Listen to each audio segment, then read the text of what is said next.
Good morning. Haber's process, ठीक है। Haber's process, sorry progress, progress बोला तो प्रोग्रेस लिख दिए है ना। हेवर्स प्रोसेस, चलिए देखिए हेवर्स प्रोसेस। तो नाइट्रोजन हाइड्रोजन मिलकर क्या दे रहा है आपको? अमोनिया दे रहा है। यहाँ पे ध्यान में रखिएगा कि नाइट्रोजन का 1 पार्ट और हाइड्रोजन का 3 पार्ट जब कंबाइन करता है तो यहाँ पे अमोनिया का 2 मोल और हाइड्रोजन यहाँ पे कितना है हमारा 3 है। तो N2 + 3H2 gives you 2NH3। साथ में यहाँ पे आपको लार्ज अमाउंट ऑफ एनर्जी भी निकलता है और ये -43 किलो जूल पर मोल आपका एनर्जी निकलता है, याद रखिएगा। मतलब ज्यादा अमाउंट ऑफ एनर्जी भी यहाँ निकलता है। रिएक्शन कैसा है? तो रिएक्शन इज एक्सोथर्मिक। रिएक्शन कैसा होगा? Reaction is exothermic. रिएक्शन हमारा एक्सोथर्मिक होता है, मतलब हीट रिलीज होता है। अब देखिए नाइट्रोजन हाइड्रोजन के साथ एलिवेटेड टेम्परेचर पे, मतलब आपका जो टेम्परेचर होता है यहाँ पे ध्यान रखिएगा, जो टेम्परेचर हम लेंगे यहाँ पे वो हाईली एलिवेटेड होता है, ठीक है।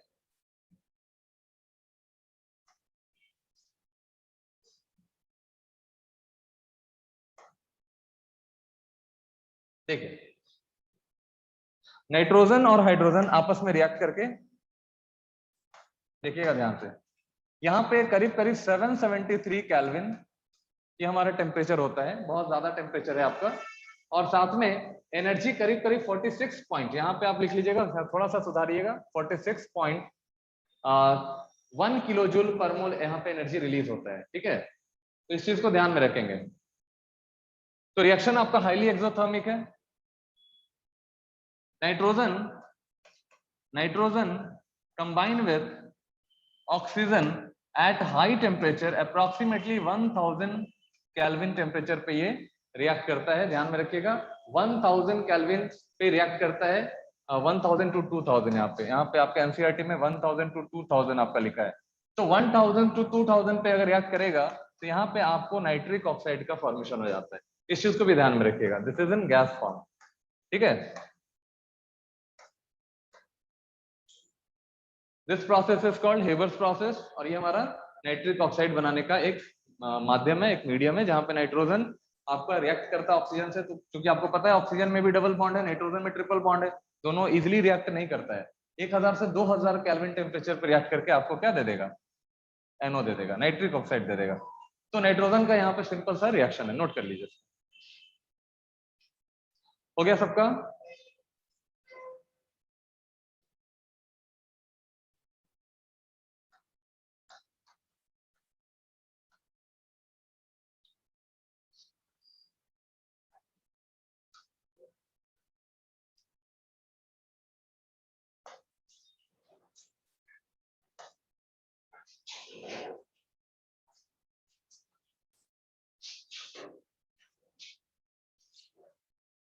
हो गया, स्टार्ट करें। नेक्स्ट हमारा देखिए हेवर्स प्रोसेस। अब हम हेवर्स प्रोसेस को थोड़ा सा डिटेल देखते हैं।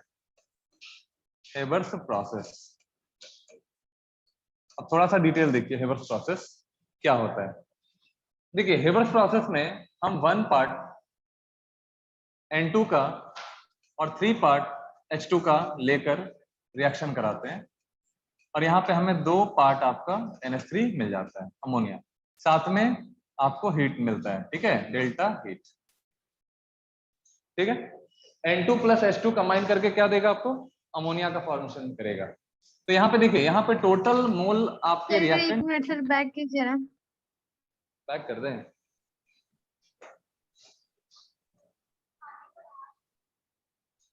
तुम बोली थी क्या अभी? अच्छा ये तुम लोग भी लिख ही लो, ठीक है ना, तुम लोग को भी छूट गया होगा।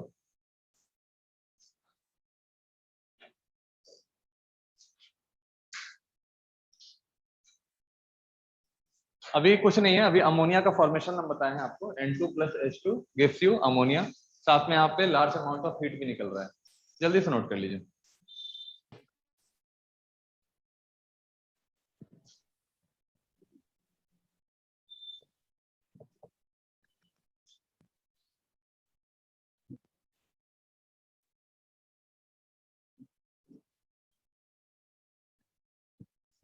सर हाँ फिर से थोड़ा सा बता दीजिए ना, तो नेटवर्क चला गया था।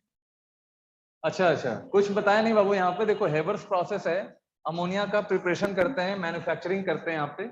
तो मैन्युफैक्चरिंग प्रोसेस में नाइट्रोजन का 1 पार्ट और हाइड्रोजन का 3 पार्ट कंबाइन करता है एट एलिवेटेड टेम्परेचर। यहाँ पे टेम्परेचर भी हम रखेंगे 773 केल्विन, ठीक है। और भी कई सारे चीज होते हैं, वो हम अभी हेबर्स प्रोसेस में आपको डिस्कस करेंगे, ठीक है। तो इनको कंबाइन करके हम अमोनिया का फॉर्मेशन करते हैं, that is 2 mole of ammonia with release of large amount of heat. यहाँ पे हीट भी बहुत निकलता है, ठीक है। ये आपका हेबर्स प्रोसेस कहलाता है। तो हाँ कितना बोल। रिलीज करता है? एनर्जी आपका 46 -46 किलो जूल पर मोल, ठीक है। रिएक्शन एक्सोथर्मिक है, N2 और O2 आपस में कंबाइन करेगा। इजिली कंबाइन तो नाइट्रोजन करता नहीं है, लेकिन फिर भी अगर हम इतना टेम्परेचर देंगे तो ये कंबाइन कर जाएगा और नाइट्रिक ऑक्साइड का फॉर्मेशन करेगा। नोट कर लीजिए, एक एक पॉइंट को अच्छे से। 1000 to 2000 1000, केल्विन। हाँ कई बुक्स में आपके 1000 to 2000 दिया गया है, आपके एनसीईआरटी में डायरेक्ट 2000 दिया गया है, ठीक है। एट अबाउट 2000 देखो यहाँ पे 2000 केल्विन। तो 1 से 2000 भी कोई इशू नहीं है ना, बुक्स के अकॉर्डिंग आपको लिखा गया है। चलिए आगे बढ़े। Yes sir. Yes sir. देखिए हमने कहा कि हेबर्स प्रोसेस में अमोनिया का मैन्युफैक्चरिंग करते हैं। यहाँ पे हीट आपका निकलता है और यहाँ पे जो एनर्जी निकल रहा है वो अप्रोक्सीमेटली 46.1 किलो जूल पर मोल निकल रहा है ना। हीट काफी निकल रहा है रिएक्शन में। तो इनिशियली हम total number of mole, reactant side में हमारा कितना है, total number of mole on reactant side. देखिए ऑन रिएक्टेंट साइड कितना हो गया, सोचो। यहाँ पे 3 मोल है, यहाँ पे 1 मोल है, कितना मोल हो गया, यहाँ पे 4 मोल हो गया। और प्रोडक्ट साइड में टोटल मोल कितना है, टोटल मोल ऑन प्रोडक्ट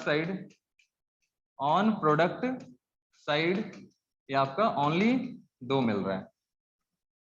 तो आप बोलो कि यहाँ पे जो मोल ले रहे थे वो तो ज्यादा था और यहाँ जो बन रहा है वो क्या हो गया, कम मिल रहा है।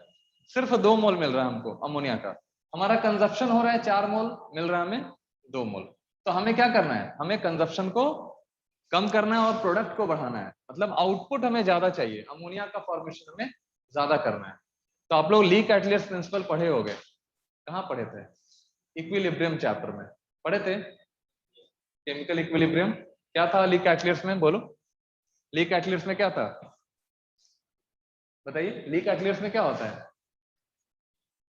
देखिए ध्यान से देखिएगा, पहले तो समझते हैं कि अमोनिया का मैन्युफैक्चरिंग कैसे करते हैं। तो देखिए नाइट्रोजन हाइड्रोजन कंबाइन करके अमोनिया दे रहा है, हीट निकल रहा है। हमें क्या चाहिए, हमें चाहिए कैटलिस्ट। कैटलिस्ट कौन सा यूज करेंगे अमोनिया के प्रिपरेशन में। तो कैटलिस्ट में हम यहाँ पे K2O यूज कर सकते हैं, Fe यूज कर सकते हैं, Fe का कोई भी ऑक्साइड Fe2O3 यूज कर सकते हैं, ठीक है। एल्यूमिनियम ऑक्साइड Al2O3 यूज कर सकते हैं। और जो प्रोमोटर हम लेंगे यहाँ पे, जो रिएक्शन को प्रमोट करेगा, ठीक है, प्रोमोटर जो लेते हैं यहाँ पे दिया गया नहीं है, प्रोमोटर यूज्ड, याद रखिएगा, दैट इज मॉल्बिडेनम। ये आपका मॉल्बिडेनम एक होता है जो कि रिएक्शन को क्या करता है, प्रमोट करता है और थोड़ा फास्ट करता है। कैटलिस्ट क्या करेगा, कैटलिस्ट रिएक्शन के एक्टिवेशन एनर्जी को कम करता है, ठीक है ना। तो ये काम है तुम्हारा कैटलिस्ट का। तो कैटलिस्ट प्रोमोटर मिलकर ये रिएक्शन कराता है और यहाँ पे हमें फाइनली अमोनिया का फॉर्मेशन हो जाता है। अच्छा टेम्परेचर क्या रखेंगे बोलो, टेम्परेचर हमें रखना है 700 केल्विन। कितना रखना है यहाँ पे टेम्परेचर बताइए, 700 केल्विन रखना है। और प्रेशर जो रखना है वो रखना है आपको 200 एटमॉस्फेरिक प्रेशर, ठीक है। Pressure is 200 atmospheric pressure. तो formation of ammonia releases lots of heat. यहाँ पे लिखेंगे फॉर्मेशन ऑफ अमोनिया, लिखिएगा सब लोग कॉपी पे, formation of ammonia releases lots of heat along with lower amount of ammonia, ठीक है। मतलब आपको यहाँ अमोनिया भी कम मिल रहा है, 2 ही मोल मिल रहा है और हीट भी बहुत ज्यादा निकल जा रहा है। तो हम क्या चाहते हैं कि मेरा रिएक्शन हो तो वहां वो इकोनॉमिकली सही हो, इकोनॉमिकली पैसा जो है ना कंजप्शन, मतलब हीट का कंजप्शन आपका कम हो। तो यहाँ पे जो एनर्जी निकल रहा है इस एनर्जी को वेस्ट ना जाने दे, तो हमें क्या करना पड़ेगा, हमें अगर प्रोडक्ट ज्यादा चाहिए तो ली कैटलिस्ट ने क्या बोला था कि अगर आपको नंबर ऑफ मोल कम मिल रहा है तो आप प्रेशर बढ़ा दीजिए, रिएक्टेंट साइड में। तो जब आप प्रेशर बढ़ाएंगे तो मॉलिक्यूल ज्यादा कोलाइड करेगा, और मॉलिक्यूल जब ज्यादा कोलाइड करेगा तो आपका जो रिएक्शन का जो डायरेक्शन है, इक्विलिब्रियम का जो डायरेक्शन है, वो फॉरवर्ड चला जाएगा। आई बात समझ में? तो जब भी नंबर ऑफ मोल कम मिले अगर प्रोडक्ट साइड में, तो आपको क्या करना होगा, प्रेशर को बढ़ाना होगा और वॉल्यूम को कम करना होगा। तो यहाँ लिख लो, पहले पहले इतना नोट करो, फिर आगे वाले पेज में करते हैं।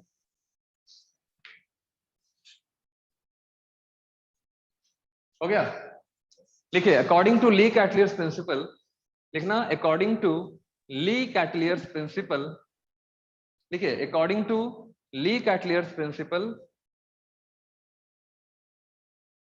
According to Le Chatelier's principle, Le Chatelier's principle, यहां तक हो गया बाबू सबका? Yes sir. नेट का प्रॉब्लम था, चलिए ठीक है। According to Le Chatelier's principle, whenever, लिखो whenever, whenever number of mole in product side, whenever number of mole in product side, number of mole in product side, whenever number of mole in product side, मिट गया क्या पूरा? Number of mole in product side, undo कहाँ है? अच्छा, whenever number of mole, ये क्या हो गया? अब क्या करना होगा? ये वाला, हाँ, whenever number of mole on product side decreases, decreases, number of mole on product side decreases, decreases as compared to number of mole in reactant side, as compared to number of mole in reactant side, then pressure को, pressure should decrease, pressure को क्या करना होगा? Decrease करना होगा, pressure should decrease, sorry sorry sir, pressure को increase ना, अभी हमने इंक्रीज बोला था ना, प्रेशर शुड इंक्रीज, प्रेशर को बढ़ाना पड़ेगा। अगर हम प्रेशर बढ़ाते हैं तो number of collision, number of effective collision, number of effective collision क्या हो जाएगा बोलो? नंबर ऑफ इफेक्टिव कोलिजन बढ़ जाएगा ना, तो कोलिजन की संख्या बढ़ जाएगी, इफेक्टिव कोलिजन बढ़ जाएगा। तो अगर इफेक्टिव कोलिजन बढ़ जाएगा तो इक्विलिब्रियम किधर शिफ्ट होने लगेगा? इक्विलिब्रियम विल शिफ्ट फॉरवर्ड, ये फॉरवर्ड की तरफ शिफ्ट होने लगेगा। ठीक है, तो हमें प्रेशर को बढ़ाना पड़ेगा। फिर देखिए दूसरी चीज, अब टेम्परेचर बढ़ रहा है, टेम्परेचर रिएक्शन में तो काफी ज्यादा है, काफी एनर्जी रिलीज हो रहा है, तो हमें क्या करना है? टेम्परेचर को मेंटेन करना है। Temperature should be optimum. Optimum का मतलब ना बहुत ज्यादा और ना बहुत कम, तो ऑप्टिमम टेम्परेचर हम लोग को क्या करना होगा? मेंटेन करना होगा। ठीक है, तो ऑप्टिमम टेम्परेचर हमने कितना मेंटेन किया था? 700 केल्विन मेंटेन हमने किया था। प्रोमोटर मैंने बताया, प्रोमोटर क्या होगा? ठीक है, कैटलिस्ट भी हो गया, कैटलिस्ट यूज जो होता है ना, वो क्वेश्चन पूछा जाता है। ठीक है, नीट वगैरह में, जे में क्वेश्चन रहता है, तो यहां पे लिखिएगा कैटलिस्ट, कैटलिस्ट आयरन का एल्यूमिनियम का ऑक्साइड लेते हैं। प्रोमोटर, प्रोमोटर क्या लेंगे? मॉल्बिडेनम लेंगे। तो हमारा जो प्रोडक्ट बनेगा अमोनिया, वो आपका बहुत अच्छा बनेगा, और यही कंडीशन आपको फॉलो करना है, तब जाके इक्विलिब्रियम आपका फॉरवर्ड शिफ्ट होता है। ठीक है, ये बहुत इंपॉर्टेंट है। This is your Haber's process. अच्छा, वो डायग्राम तो डिलीट हो गया, चलो ठीक है, अपने से हम ड्रॉ करके बताते हैं आपको। ठीक है, डायग्राम देखिए कैसे हेवर्स प्रोसेस में हम अमोनिया का मैन्युफैक्चरिंग करते हैं। हो गया बाबू सबका? Yes sir. चलिए ठीक है,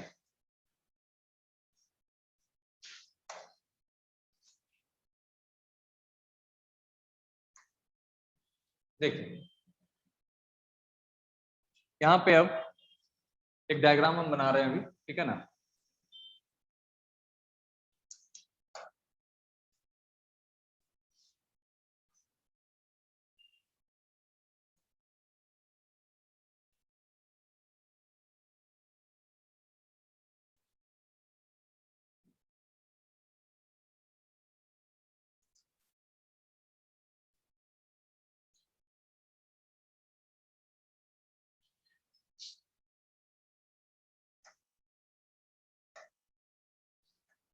आप लोगों के पास एनसीईआरटी बुक है, जा दे दीजिएगा।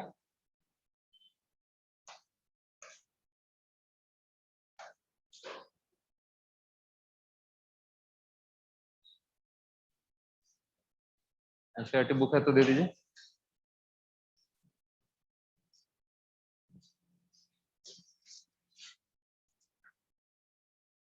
हाँ ना, हो जाएगा। डायग्राम आप लोग के बुक में भी है, ठीक है। देखिए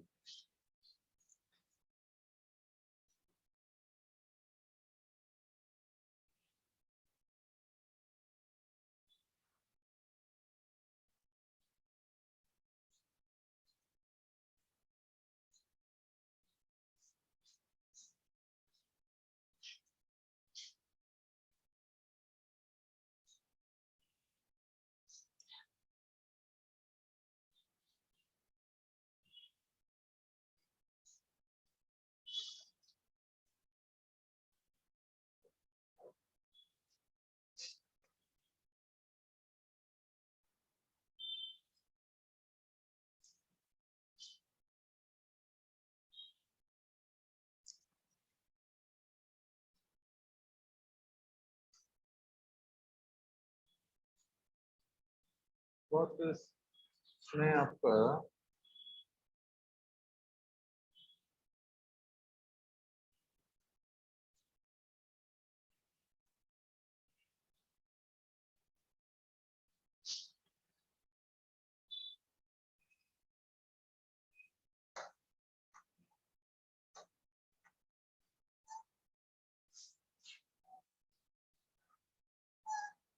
बुक में भी अच्छे से डायग्राम बनाया हुआ है। देखो एक रफ डायग्राम मैंने बनाया यहाँ पे, ठीक है। बस आप समझिए यहाँ पे क्या है।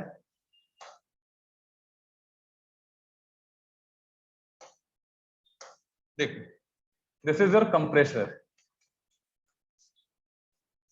कंप्रेसर 200 एटीएम प्रेशर हमने यहाँ पे मेंटेन किया है। यहाँ से आप हाइड्रोजन को और यहाँ से आप नाइट्रोजन को, ये हमारा इनलेट हुआ जहां से नाइट्रोजन हाइड्रोजन अंदर एंटर करेगा। अब यहाँ कंप्रेसर में गया, कंप्रेसर में हमने क्या किया है, इतना प्रेशर मेंटेन कर दिया है, ठीक है ना। 200 एटीएम प्रेशर मेंटेन किया, फिर यहाँ लगा दिया है पंप, और ये है आपका कैटालिटिक चेंबर। कैटालिटिक चेंबर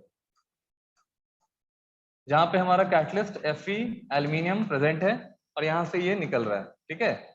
देखो यहाँ पे N2 और प्लस H2 यहां से निकलकर जो आपका अमोनिया है, अमोनिया जो आपका बन रहा है वो एज अ लिक्विड फॉर्म में यहाँ पे आकर जमा हो रहा है, ठीक है। यहाँ पे आपका लिक्विड फॉर्म में जमा हो रहा है। This is your liquid ammonia, liquid ammonia.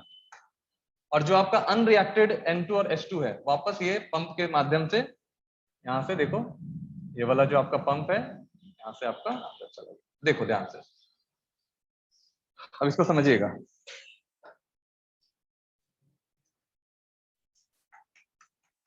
यहाँ पे NH3, अब इसको ध्यान से समझिएगा आप लोग।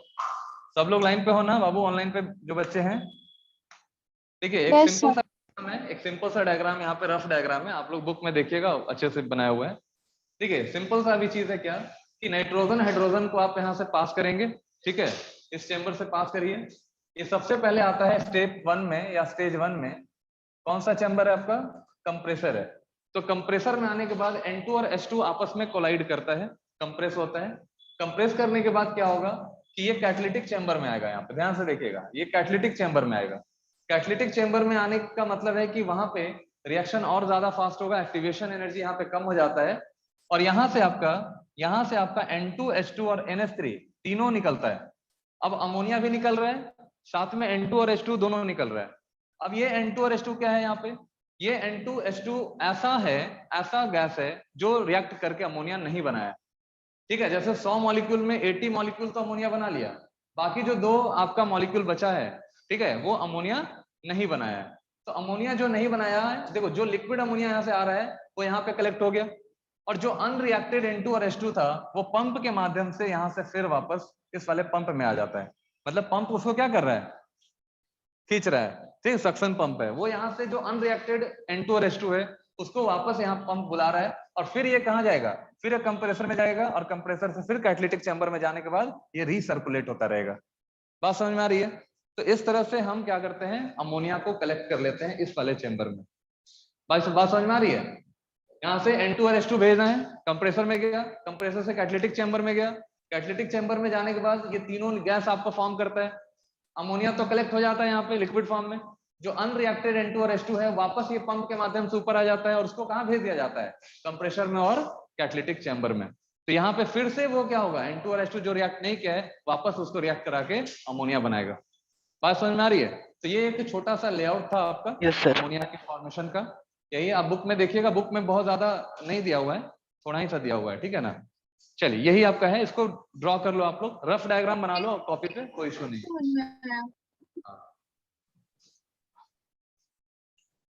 हो गया? चलिए अब अमोनिया के प्रॉपर्टीज को फिर से बता दें। नहीं समझ में आया? किसी को नहीं समझ में आया? हाँ बोलो, हाँ बोलो। Yes sir. समझ में आया आप लोग को? फिर से बता दीजिए। फिर से बता सर दें, फिर देखो से। चलो डिमांड आया है फिर से बताने का, नो है ना। सर। देखिए यहाँ पे क्या है, बुक लाओ तो एनसीईआरटी वाला। देखिए आपके एनसीईआरटी में जो डायग्राम दिया हुआ है पेज नंबर 176 पे, ठीक है, बुक है तुम्हारे पास, डायग्राम जिसमें है उसमें क्या किया गया, पहले N2 को भेजा गया इनलेट वाले चैम्बर में। उसके बाद सबसे पहले हम क्या करते हैं, प्रेशर देते हैं कि नहीं, प्रेशर हाई करना हम लोग को पता है ना, प्रेशर यहाँ पर हाई किया जाता है। तो कंप्रेसर में क्या होता है कि यहाँ पे N2 और H2 ज्यादा नंबर ऑफ आपका गैस जो मॉलिक्यूल है वो कंप्रेस होता है, और कंप्रेस होने के बाद ये कहाँ चला आता है, कैटालिटिक चैम्बर में। और कैटालिटिक चैम्बर में आता है तो क्या होगा, वहां पे एक्टिवेशन एनर्जी आपका कम होने लगता है, और जब एक्टिवेशन एनर्जी कम हो जाता है तो क्या होगा, यहाँ पे N2 और H2 फाइनली हमें क्या मिल जाता है, अमोनिया। तो अमोनिया यहाँ से हमें ऑब्टेन हो गया, और यहाँ पे देखिए N2 और H2 अनरिएक्टेड फॉर्म में आपका प्रेजेंट है, जिसको पंप के माध्यम से यहाँ से निकाल लिया जाता है। बात समझ में आ रही है? तो NH3 जो आपका यहाँ ऑब्टेन हो रहा है that is in liquid form. देखो यहाँ पे NH3 जो ऑब्टेन हो रहा है दैट इज इन, जाने के बाद निकल जाता है जो अनरिएक्टिव होता है। ये जो तुम्हारा अमोनिया बन रहा है ना, ये यहाँ पे लिक्विड फॉर्म में कलेक्ट हो रहा है, और जो अनरिएक्टेड N2 और H2 है वो आपका वापस इस पंप के माध्यम से कंप्रेसर और कैटालिटिक चैम्बर में आ जाता है, और यही रीसर्कुलेट होता है आपका। बात समझ में आ रही है? हाँ यस सर। किसका है ये book?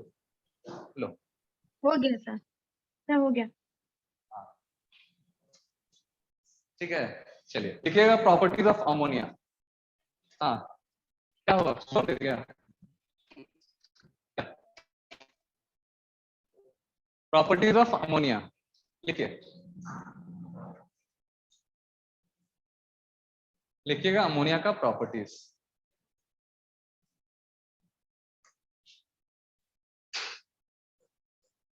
Properties of ammonia, properties of ammonia. देखिए अमोनिया जो होगा आपका, ammonia is highly soluble in water. Ammonia पानी में हाईली सॉल्युबल होता है। इसका एक्वा सॉल्यूशन जो आप बनाइएगा, it's aqua solution, it's aqueous solution is weekly basic. ठीक है, इसका जो एक्वा सॉल्यूशन बनेगा, जैसे आप पानी में अगर NH3 को डालेंगे, पानी के साथ अगर आप रिएक्शन कराओगे यहाँ पे, तो ये क्या बनेगा, अमोनियम हाइड्रोक्साइड बन जाएगा। ठीक है, this is your ammonium hydroxide. ठीक है। और ये जो आपका अमोनियम हाइड्रोक्साइड है ये वीक बेस है, ठीक है, वीक बेस। तो अमोनिया को पानी में डालने से हमें क्या मिल रहा है, अमोनियम हाइड्रोक्साइड मिल रहा है। This is in aqueous form, ये आपका एक्वस फॉर्म है।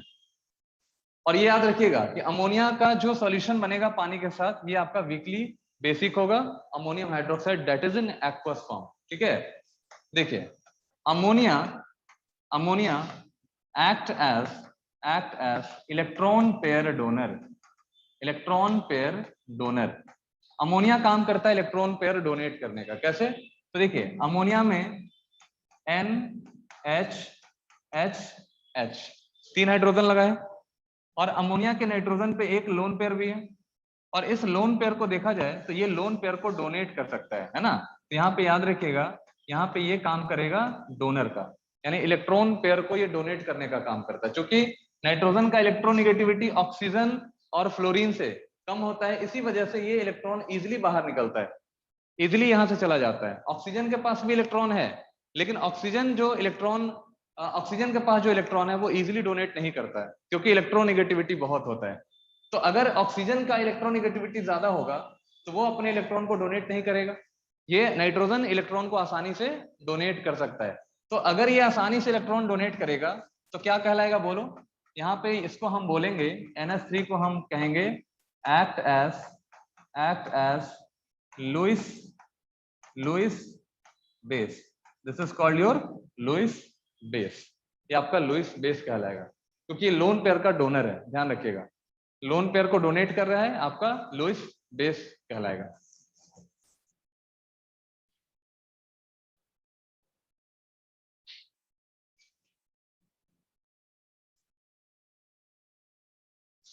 हो गया? NH3 act as Lewis base. अब देखिए, अब यहां पे समझिएगा कि जो NH3 है, नाइट्रोजन हाइड्रोजन हाइड्रोजन हाइड्रोजन, यहाँ पे लोन पेयर, ये this is your lone pair है ना।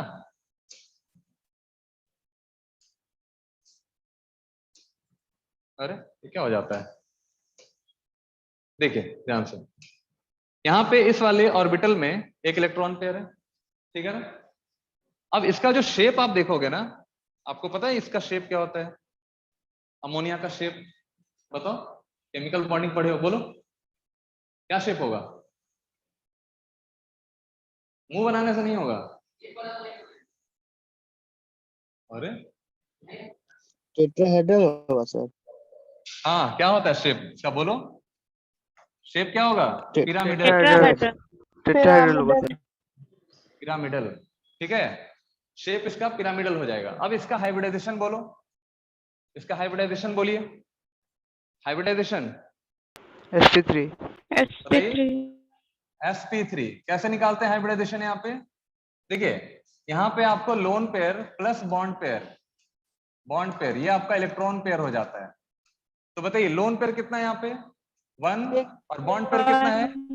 Bond pair is 3। तो टोटल इलेक्ट्रॉन पेयर कितना हो गया? 4।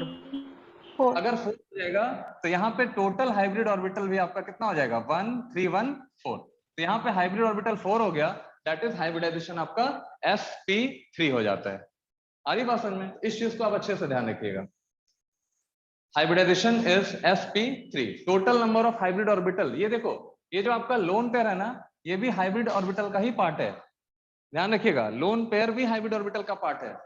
यहाँ पे याद रखिएगा, this is the part of, यहाँ पे छोटा सा लिख रहे हैं, यहाँ पे पार्ट ऑफ हाइब्रिड ऑर्बिटल,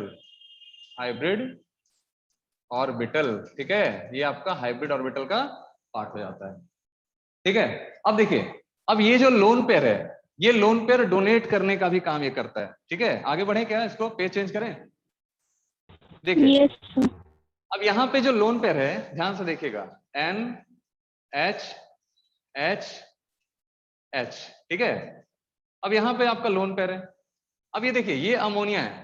अब ये अमोनिया आपको पता है कि ये लोन पेयर को डोनेट करेगा, और ये हमारा यहाँ पे प्रोटॉन आ गया। तो अब ये क्या करेगा, ये अपने लोन पेयर को इस वाले प्रोटॉन को डोनेट करेगा। तो जब ये प्रोटॉन को ये इलेक्ट्रॉन डोनेट करेगा तो यहाँ पे ये बन जाएगा NH H H H। और चूंकि नाइट्रोजन इलेक्ट्रॉन डोनेट कर रहा है तो यहाँ पे N के ऊपर क्या हो गया, plus charge. This is called your ammonium ion. ये आपका अमोनियम आयन का फॉर्मेशन कर रहा है। This is your ammonium ion. बात समझ में आ रही है? तो इलेक्ट्रॉन पेयर का ये क्या हो गया, सिंपल सा डोनर हो गया। This is your donor. ठीक है, ये आपका डोनर हो गया। दूसरी बात कि जो अमोनिया है ये जब H+ को एक्सेप्ट करता है, ध्यान से देखिएगा सब लोग, है ना, H+ को जब एक्सेप्ट करेगा तो ये बनाएगा NH4+ आयन। ठीक है, तो जब भी कोई H+ को एक्सेप्ट करता है तो यहाँ पे मान लीजिए H+ को एक्सेप्ट करता है तो ये क्या है आपका, दिस इज बेस। और जब H+ को एक्सेप्ट कर लेता है तो ये इसका बन जाता है कॉन्जुगेट एसिड। क्या बन जाता है, कॉन्जुगेट एसिड। आ रही बात समझ में? तो कभी भी बेस अगर H+ को एक्सेप्ट करता है तो बन जाता है हमारा कॉन्जुगेट एसिड। अब देखिए, अब हम स्टेबिलिटी अगर हम चेक करें, stability of conjugate acid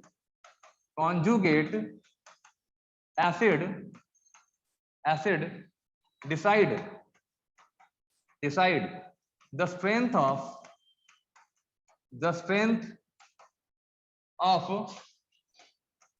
of base. ठीक है, जो स्टेबिलिटी कॉन्जुगेट बेस का होगा, ये जो स्टेबल होगा, ठीक है, तो ये इसकी स्टेबिलिटी डिसाइड करेगी कि इसका बेसिक स्ट्रेंथ कितना स्ट्रांग होगा, इसका स्ट्रेंथ डिसाइड करेगा। जैसे एक एग्जांपल के तौर पे पहले इतना नोट कर लो आप, ये सब अच्छे से समझ लीजिए, है ना, बहुत काम का है ये सब। ठीक है, ये सब बहुत काम का है। हाँ, ग्रुप 15 बहुत बड़ा है। ग्रुप 15 सबसे छोटा तुम्हारा इनर्ट गैस, नोबल गैस, एक दिन में खत्म हो जाएगा। बस इसके बाद हम ऑक्साइड पढ़ाएंगे, उसके बाद ऑक्सी एसिड खत्म हो जाएगा, एक क्लास में खत्म हो जाएगा। अगले क्लास में एक्चुअली तुम लोग को 1 ही घंटा टाइम मिलता है।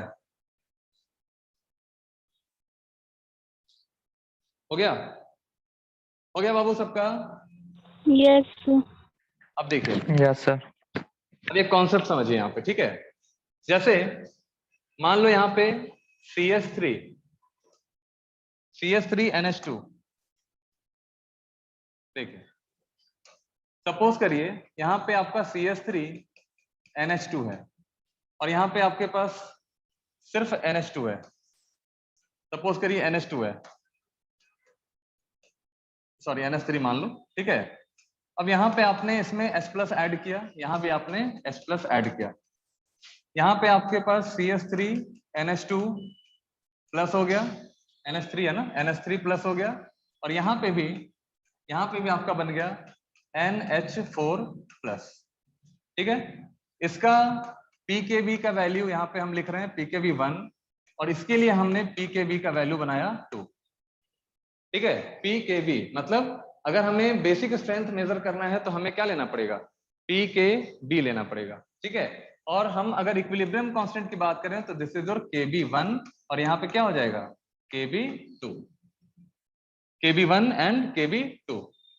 अब देखिए, हम Kb जानते हैं, जो हम इक्विलिब्रियम कांस्टेंट फॉर बेस, ये हमारा क्या हो जाता है, concentration of CH3 NH3+ concentration of product divided by concentration of CH3 NH2 concentration of this amine and H+, यहाँ पे H+। अब देखिए, अब हो क्या रहा है कि H+ का कॉन्सेंट्रेशन जैसे जैसे आपका कम होता जाएगा, Kb का वैल्यू बढ़ता जाएगा।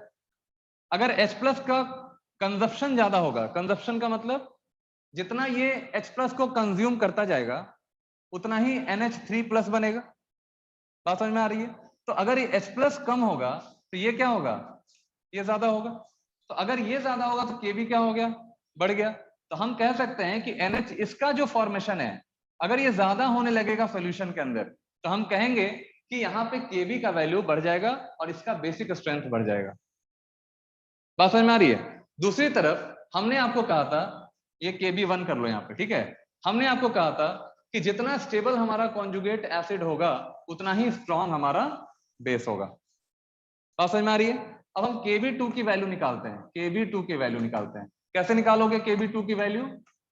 Concentration of NH4 plus divide by कहाँ गया NH3 का कॉन्सेंट्रेशन और क्या हो जाएगा बोलो H प्लस का कॉन्सेंट्रेशन। सही है। अब यहां भी H प्लस धीरे धीरे कंज्यूम हो रहा है, H प्लस का कॉन्सेंट्रेशन कम हो रहा है, तो जब H प्लस कम हो रहा है तो NH4 प्लस आपका बढ़ रहा है। अब जब NH4 प्लस बढ़ेगा तो Kb2 का वैल्यू क्या हो जाएगा, बढ़ेगा। अब यहां चेक करना है कि इन दोनों में सबसे ज्यादा कंजप्शन कहां हो रहा है, H प्लस कहां ज्यादा कंज्यूम कर रहा है। तो यहां पे ध्यान से देखिएगा कि इस वाले कॉन्जुगेट एसिड में और इस वाले कॉन्जुगेट एसिड में दोनों में स्टेबिलिटी किसका ज्यादा है, क्योंकि अगर स्टेबिलिटी कॉन्जुगेट एसिड का ज्यादा हो जाएगा, अगर कॉन्जुगेट एसिड का स्टेबिलिटी ज्यादा हो जाएगा तो क्या हो जाएगा सोचो। अगर हम स्टेबिलिटी देखें, स्टेबिलिटी ऑफ कॉन्जुगेट एसिड अगर बढ़ गया तो बेसिक स्ट्रेंथ आपका क्या हो जाता है, बढ़ जाता है। आ रही बात समझ में, बेसिक स्ट्रेंथ बढ़ जाता है। तो यही आपको यहां पे यूज करना है, ठीक है, फाइंड करने के लिए। अब चेक करते हैं इसकी स्टेबिलिटी। देखो स्टेबिलिटी क्या है, देखिए नाइट्रोजन पे प्लस है और नाइट्रोजन इलेक्ट्रोनेगेटिव एलिमेंट है, पता है ना आपको, इलेक्ट्रोनेगेटिव एलिमेंट है। और इलेक्ट्रोनेगेटिव एलिमेंट के ऊपर अगर प्लस चार्ज आता है तो वो हाईली अनस्टेबल होता है।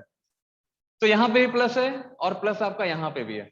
अब इन दोनों में ज्यादा प्लस चार्ज किस में है वो चेक करना है। देखिए ये जो मिथाइल है ये करता क्या है, मिथाइल का काम है इलेक्ट्रॉन को रिलीज करना। आप ऑर्गेनिक में पढ़े होंगे, मिथाइल या इथाइल या कोई भी अल्काइल ग्रुप जो होता है वो एक्ट करता है इलेक्ट्रॉन रिलीजिंग ग्रुप का। This is electron releasing group.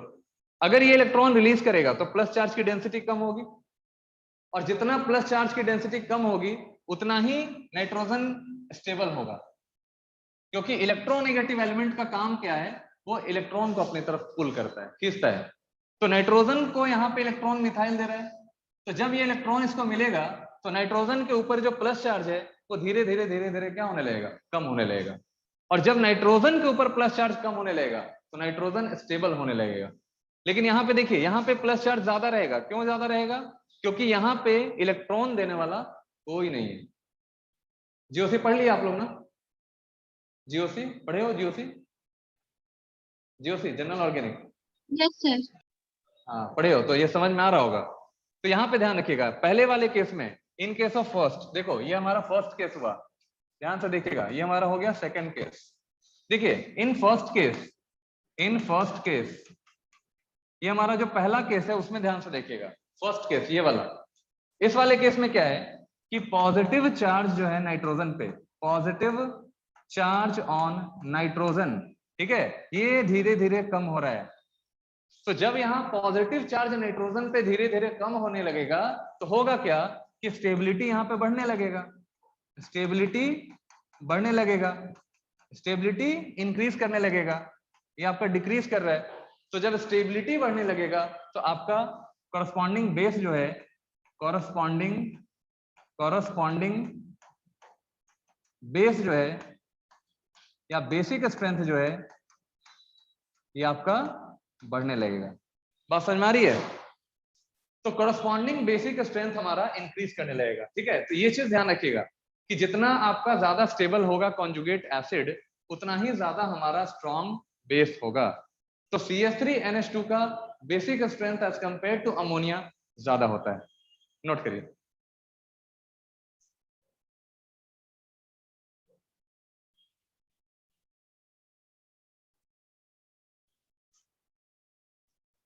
Last में यहाँ पर फाइनल जो हमारा कंक्लूजन निकलेगा वो क्या होगा कि Kb1 का जो वैल्यू है वो आपका Kb2 से ज्यादा हो जाएगा, सही है ना।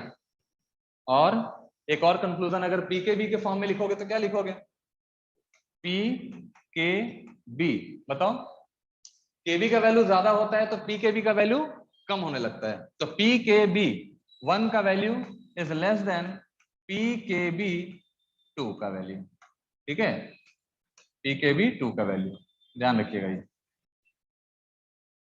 बेसिक स्ट्रेंथ ज्यादा होगा तो PKB का वैल्यू कम होगा और KB का वैल्यू ज्यादा हो जाएगा। ये रिलेशन बहुत इंपॉर्टेंट है।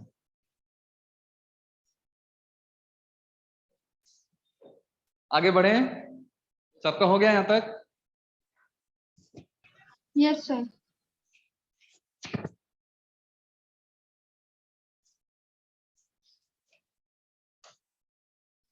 देखिए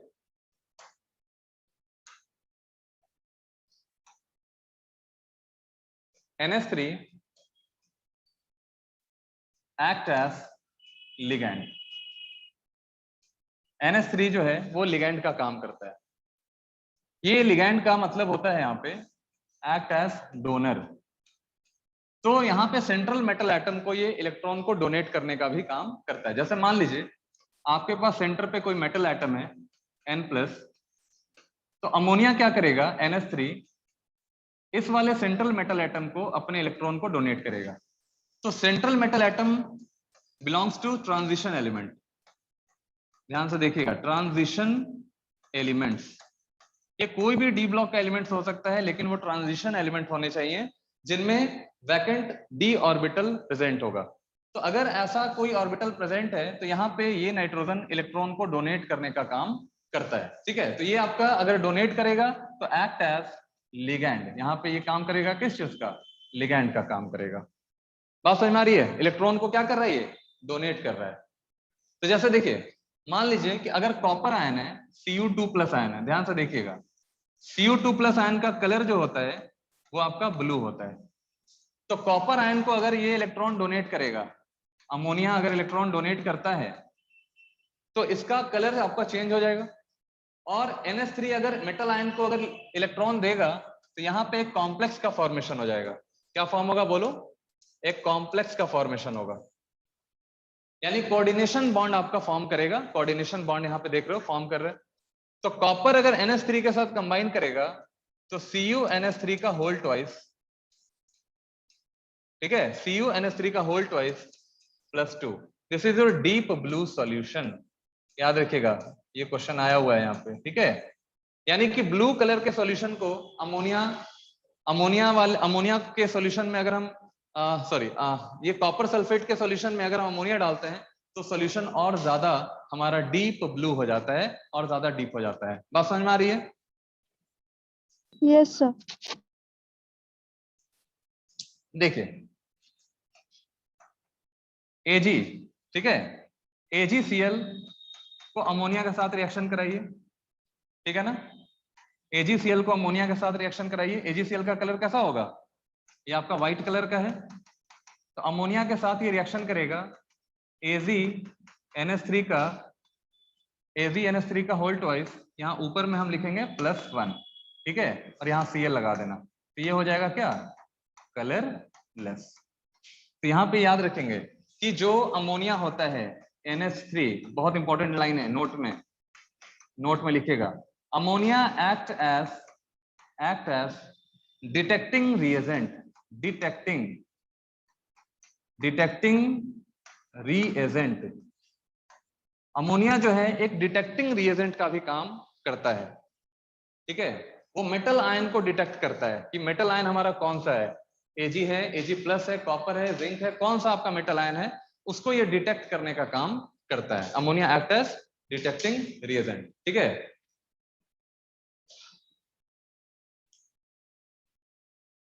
हो गया सबका? Yes sir. बहुत बढ़िया।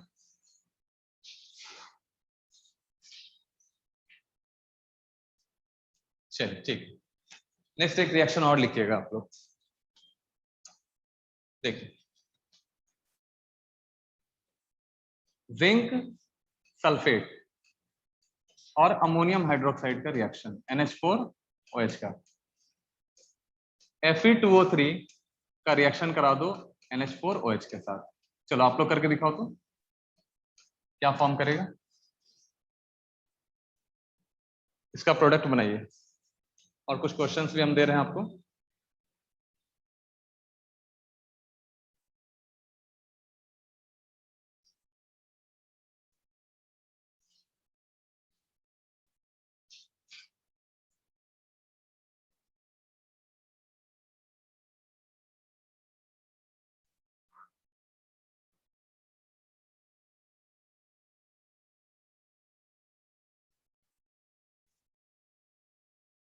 देखिए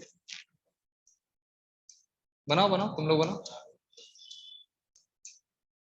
देखिए जिंक किसके साथ बॉन्ड बनाएगा, OH के साथ, और NH4 सल्फेट के साथ। तो यहाँ पे हम लिखेंगे NH4 होल ट्वाइस SO4, और यहाँ पे जिंक हाइड्रोक्साइड आपका प्रेसिपिटेट होगा, और ये किस कलर का होगा, ये आपका कलरलेस। किसका,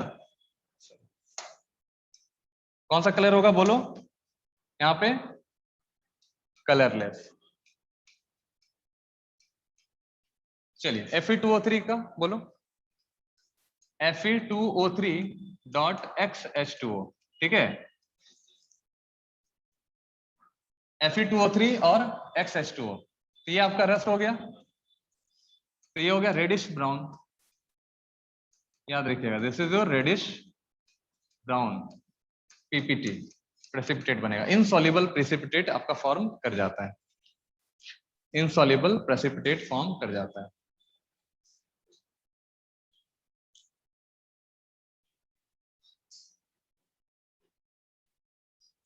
हो गया, लिखिएगा oxides of nitrogen, oxides of nitrogen. हो गया बाबू सबका, जो ऑनलाइन पे हो बच्चे। Yes sir. Fe3 और 4 आता तो क्या? आज थोड़ा सा नेट का इशू है ना, बारिश हुआ है आज। चलिए oxides of nitrogen, oxides of nitrogen, oxides of nitrogen. देखिए नाइट्रोजन के कितने ऑक्साइड्स हैं, N2O, NO, NO2, N2O4, N2O3 और N2O5। ये सारे ऑक्साइड्स हो गए नाइट्रोजन के, ठीक है, जिसमें से N2 और NO जो आपका होगा वो कलरलेस, कलरलेस न्यूट्रल गैस है, ठीक है। NO2 का कलर आपका ब्राउन होता है, ये आपका ब्राउन गैस होगा, एसिडिक होगा, एसिडिक होगा, ब्राउन गैस एसिडिक होगा। N2O3 आपका ब्लू सॉलिड होगा, ब्लू सॉलिड होगा, ठीक है, ब्लू सॉलिड होगा, एसिडिक होगा, ठीक है, ये आपका एसिडिक हो जाएगा। N2O4 आपका कलरलेस, कलरलेस हो जाएगा, और बोलो सॉलिड होगा, और बोलो एसिडिक होगा, ठीक है। यहाँ पे देखिए N2O5 भी आपका कलरलेस है, कलरलेस है, सॉलिड है, और एसिडिक है, नोट कर लीजिए।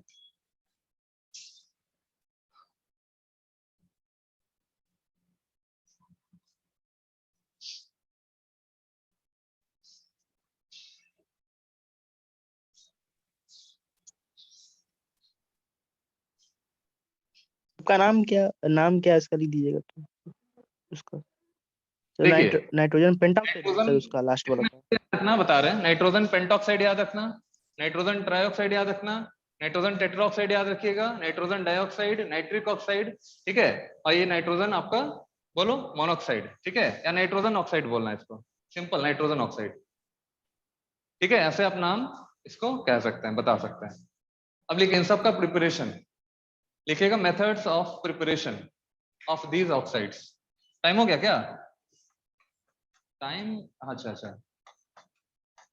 मेथड्स ऑफ प्रिपरेशन, चलो अगले क्लास में करते हैं। मेथड्स ऑफ प्रिपरेशन, इसको हेडिंग लगा दीजिए, और हम लोग नेक्स्ट क्लास में इसके ऊपर बात करेंगे, है ना, डिटेल। सबको समझ में आया बाबू, हाँ क्लियर हो रहा है, यस याद कर यस लीजिए, सर। तो इसको तो एकदम रट लेना। ये जो है ना ब्राउन गैस जो है, इससे बहुत बार क्वेश्चन पूछा है, ये वाला ब्राउन गैस देख लेना प्रीवियस ईयर उठा के, इससे फिर ब्लू सॉलिड से काफी क्वेश्चन पूछा गया है, याद रखिएगा।